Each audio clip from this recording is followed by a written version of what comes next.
tales for dark nights.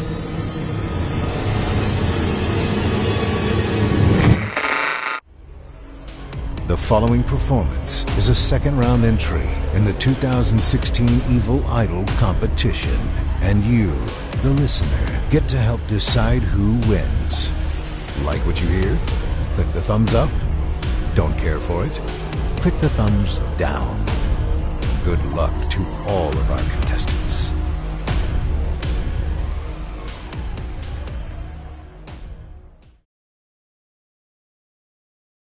Still Waters, from the Claverhouse emails. Narrated by Jason Hill. Submitted for round 2 of the Chilling Tales for Dark Night's Evil Idol competition. They say your life flashes before your eyes before you die. Well, mine didn't, at least not literally. But maybe suicide doesn't count. All I remember going through my head as I stood on the parapet of the bridge and gazed into the inky black waters beneath was a deep sense of resignation. I'd been over and over everything in my head thousands of times already. All that was left was just that one single step. Just put one foot in front of the other, like I've been doing my entire life.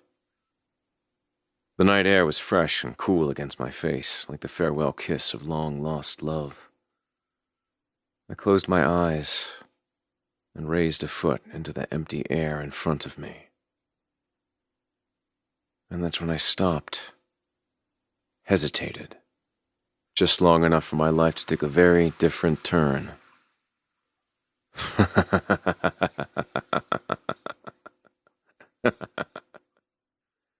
A dry, sardonic laugh echoed through the night, a kind of world-weary chuckle that suffocated the seriousness of my intent in an instant. I opened my eyes and turned around. A figure was idling towards me out of the darkness. "Hello there." His tone was breezy and light. I did my best to ignore him, but he walked up and sat himself down on the wall beside me, facing into the bridge. He took out a small pouch and began rolling himself a cigarette. Halfway through the process, he looked up at me sideways, his eyes glinting in the orange streetlights. "So, how's things?" I stared down at him. "Just peachy, thanks." He laughed again. "Yeah, looks like it." His nimble fingers produced a toothpick-thin cigarette, which he licked and lit with the dexterity of a stage magician. He took a long, deep drag, then exhaled a wide plume of smoke out into the night. The silence stretched out between us like thick toffee. Eventually, I couldn't stand it any longer. "Look, I don't want to talk about it, and you can't do anything to help me, so you might as well leave me alone and just let me get on with it." "Fair enough. I'm not exactly a good listener anyway." Right. Good. He took another drag, letting the smoke hang for a moment in the empty air. "But how about you do something for me first?" Now it was my turn to give a little laugh. "Ha! For you? Like what?" "Oh, it's pretty simple, really. You just give me a year of your life." "A year of my life? Is there an echo out here?" "You're crazy," says the guy about to take the shortest swim of his life. "What have you got to lose? You've been master of your own life so far, and where's that led you? To this one-off high-dive performance for an audience of one?" He grinned, his eyes twinkling from beneath his shaggy, unkempt hair. "You don't want it anymore, so give it to me, for just 1 year. Is this some kind of sex slave thing or something?" A deep chuckle reverberated across the bridge. No, nothing like that. You place your life in my keeping for 12 months. After that, we part company. You can do whatever you want. Your life is your own again. And if you want to come back here, well, that's entirely up to you." He threw his cigarette over his shoulder, and I watched it spiral down to the rushing water below. Just 1 year. No time at all, really, considering you'd be a long time dead. I still think you're insane. Why should I trust you? He grinned. You, my friend, are a good judge of character. He reached into his pocket and pulled something out, holding it out to me in his closed fist. Call this your insurance policy. I sat down beside him in the wall of the bridge, legs dangling over the river beneath, and put my outstretched palm under his. He opened his hand and something small but reassuringly heavy dropped into mine. It was a tiny, double-barreled revolver, inlaid in silver with a pearl handle. It looked old and well-worn. It's a Derringer. I'm told it's an antique. I turned it over in my hand. Careful, it's loaded. Try it. I pointed it down into the water and pulled the trigger. There was a sharp crack, and the tiny weapon jumped in my hand as the bullet splashed into the river. One shot left. That's your get-out-of-jail-free card. It'll save you the trip back here if you ever went out of the deal at any time. And if you're worried about me doing you a mischief, well, that's your security right there. You're holding all the aces, friend. So, what's it going to be? I felt the weight of the tiny pistol in my hand as I considered the strange suggestion. A brand new life for a year, free from everything that had driven me here in the first place. It could be like being born again. I'd already walked out of my old life. Why not start anew? And it was true. I'd fucked up royally on my own terms, so why not live my life on someone else's for a while? I turned to the wild-eyed stranger and raised the barrels of the miniature gun squarely to his forehead. He was right. I did have nothing to lose. A wide grin broke across his face, and a twinkle of something like anticipation danced in his eyes. I think we have a deal, I said, pocketing the revolver and striding away from the bridge. There's an old Chinese curse I've always liked. It just says, "May you live in interesting times." Well, my life certainly got more interesting from that night on. My mysterious benefactor, if you could call him that, was unlike anyone I had ever met.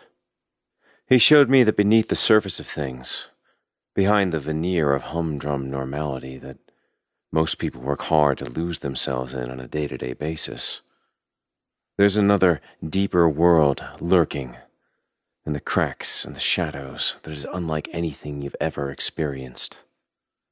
My newfound friend and I traveled to all the secret corners of the world, met people who seemed to straddle the boundaries between what was real and what was other. In those 12 months, we lived every possible kind of life you can imagine. We dallied with the drunks and down-and-outs in the nether realms of New York, rubbed shoulders with the rich and famous on the streets of Monte Carlo, even lived for a time in a weather-beaten croft in the remote and desolate highlands of Scotland. My companion seemed to know everyone, and he could open doors into areas that I never even knew existed. He seemed to walk in the margins of reality himself. He was obviously insane, that much was certain, but his insanity was infectious, and he introduced me to countless other strange and unique individuals around the world. It would be too easy to dismiss it all as a kind of madness, some covenant of the insane which my companion inculcated in me while I was in an emotional and vulnerable state. That's the kind of explanation the old me would have put on things, so I could tidy those experiences away in a neat little box, not have to think about them too much. But one of the things I've learned, perhaps the most enduring lesson that I'll take with me to my grave, is the fact that perception is reality. Those dark, creeping things that we faced in the moonlight in Sri Lanka, the shape-shifting miasma that we cornered in a back alley off Wall Street, even the nightmarish entity that almost stole away both our minds in the toilets of that illegal nightclub in Munich. though they might not seem possible in your world. Their existence is as real to me now as the ground beneath my feet. I still bear the scars, physical and mental. Whenever I asked my companion about himself or his life before we met, all he would give me was a tight-lipped little grin. "I'm just another pilgrim," he'd say, "a fellow traveler, just like you." Eventually I stopped asking. In the end, it didn't really matter. I'd closed the door on my old life the moment I walked off that bridge. Now everything was a voyage of discovery. There didn't seem any point in looking backwards, not when every day held such challenging and testing new experiences for me. It was really all I could do to keep up with him. I felt like a tightrope walker, afraid to stop and look down for fear of falling. I lost track of time as the year wore on. I knew we were balanced precariously on the very edge of reality, between madness and sanity. And I knew the game we played was a dangerous one. Even as I was exploring these new realms that my companion opened up for me, I think I always knew that things were destined to not end well.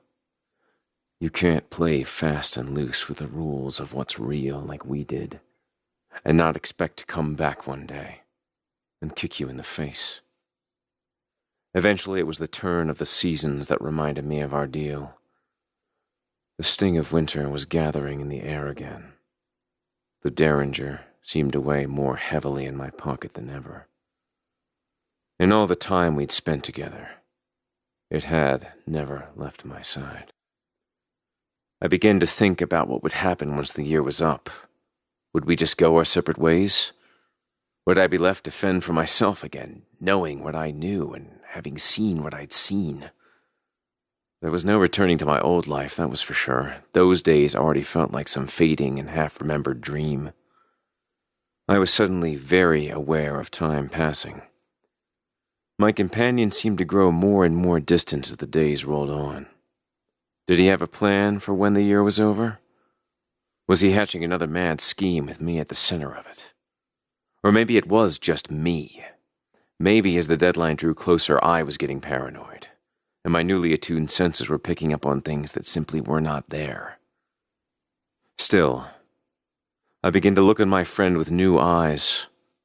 He'd always been secretive by nature, and now I began to read a dark intent into his every move.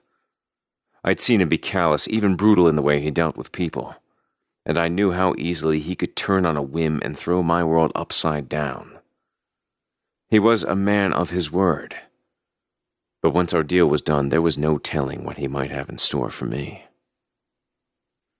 We returned to my hometown without a word said between us about the looming deadline.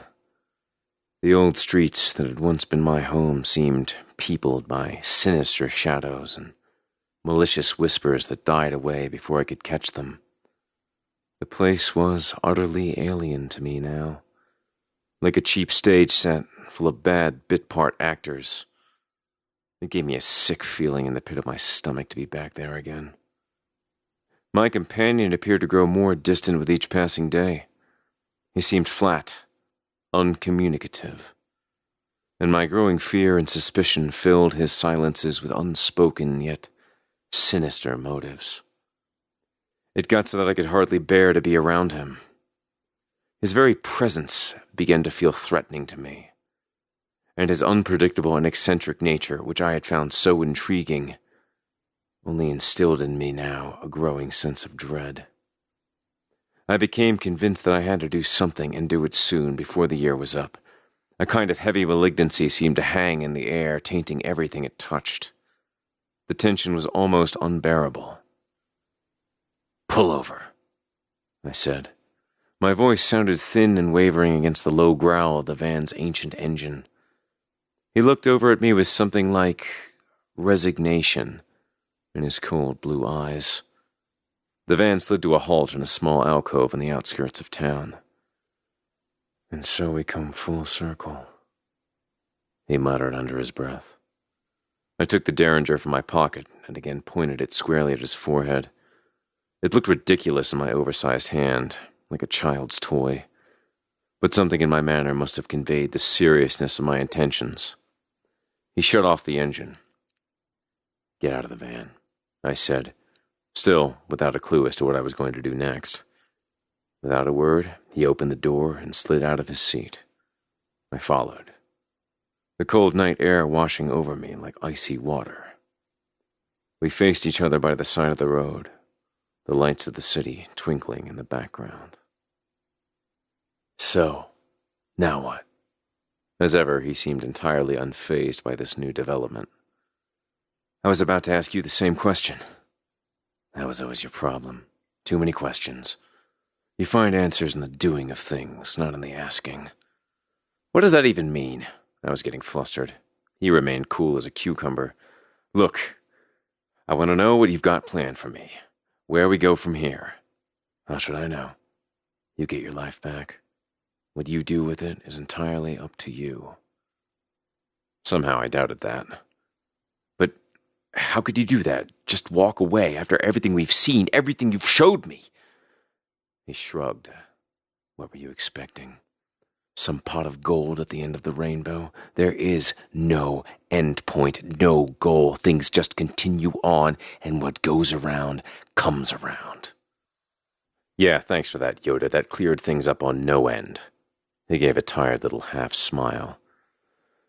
"Oh, I think deep down we both already know how this is going to pan out. Here, I have something for you." He reached into his pocket, and in an instant my heart was in my mouth. "Don't move! You'll be needing these." He threw something towards me. I caught a glint of metal in the fading twilight. Did I mean to pull the trigger?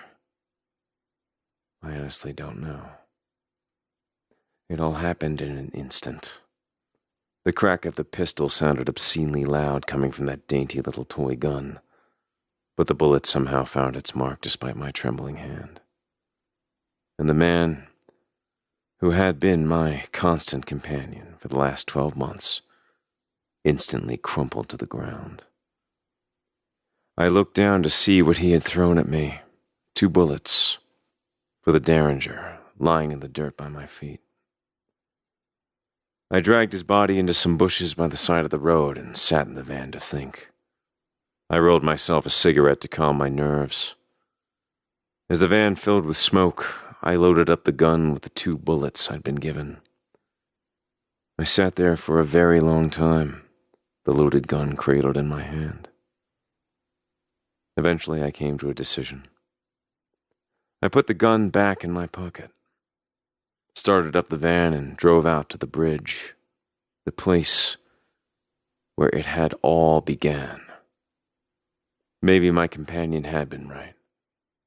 Things should turn full circle. The events of the last year cycled round and round in my head.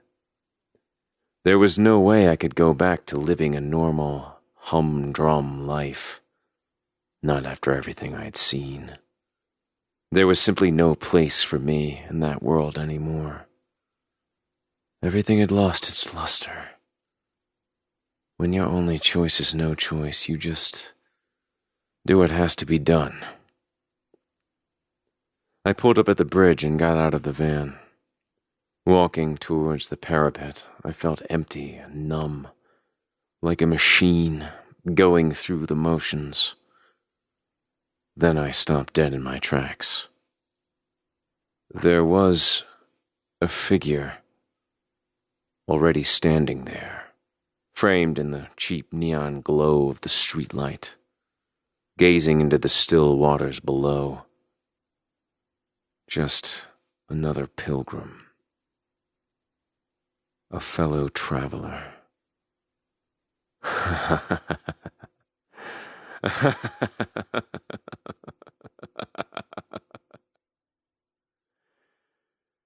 I let out a dry, sardonic laugh and walked towards him, my fingers lightly caressing the Derringer in my pocket. After all, when you really think about it, A year's really not that long a time at all, is it? Thanks for listening. If you haven't already, don't forget to cast your vote for this contestant via a thumbs up or thumbs down vote. By doing so, you'll help us determine who will become the next permanent member of our voice acting team. At the close of voting on August 15th, based on your votes, the top 25 contestants will advance to the third round, which begins September 1st, based entirely on your votes. Thank you for voting and for helping to spread the word. You're listening to Chilling Tales for Dark Nights. I'm Steve Taylor, host of Chilling Tales, the podcast, encouraging you to turn off the lights and turn on the dark. Chilling Tales for Dark Nights.